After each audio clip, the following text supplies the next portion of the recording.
Isa ka rin bang breadwinner na gustong makapag-ipon at makapag-invest?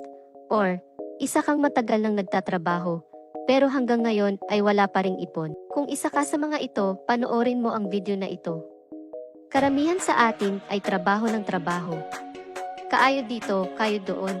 Wala namang masama doon dahil ginagawa natin ito para sa ating mga pamilya at para sa ating sarili na din. Ngunit sa kasalukuyan, hindi pa masyadong malawak ang pangunawa ng iba sa atin about sa pagpapahalaga ng ating mga pinaghihirapan ngayon. Kagaya na lang ng ating retirement. Magiging handa ba tayo dito kapag tumanda na tayo? At hindi na kayang magtrabaho? Ngayong bata pa tayo, hindi pa natin naiisip ang paglalaan ng pera para sa future natin. Pagpunta sa mga lugar na magaganda. At kung ano pang gusto nating gawin na hindi tayo umaasa sa iba, matutustusan ba natin ang ating mga pangangailangang pinansyal at medical? Kapatid, kailangan natin ng tamang mindset para ma-reach natin ang goals natin financially in the future. Kailangan nating magkaroon ng rich mindset. Magtatrabaho ka na lang ba hanggang makuba ka? At gagastusin ang pera mo na walang paglalaan sa future? Bago ang lahat, ano ba ang mindset mo na meron ka ngayon? Ang mga mayayaman at mga successful na tao ay nag-i-invest sa mga business, kagaya ng real estate, mutual funds, at sa kung anong business na makakapagpalago ng cash flow nila. Gusto naming bigyang diin ang pag-invest sa mutual funds. Marahil, naririnig nyo na ang salitang mutual funds. Pero ano nga ba ang ibig sabihin nito? At anong pwede nitong gawin sa buhay mo? Ang mutual fund ay isang investment company na pinagsasama ang pera mula sa mga individual at namumuhunan sa isang diversified na portfolio.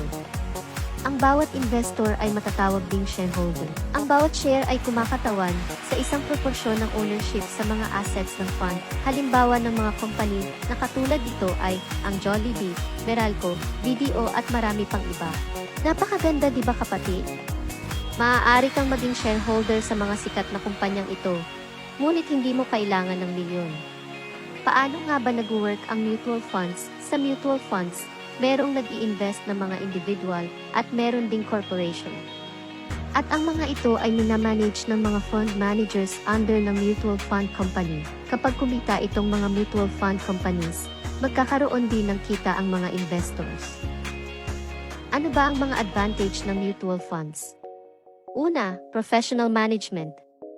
May mga expert na fund manager na at sila na ang bahala kung saang company i-invest ang pera ng investors. Pangalawa ay diversification. Ibig sabihin, hindi lang sa isang company ini-invest ang fund. Pangatlo, liquidity.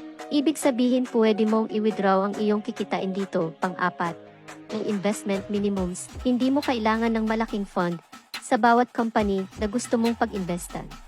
Panglima is convenience. Pwede kang mag-start kahit nasan ka ngayon through online. I-message mo lang kami dito sa page para ma-assist namin kayo. We are happy to answer your questions.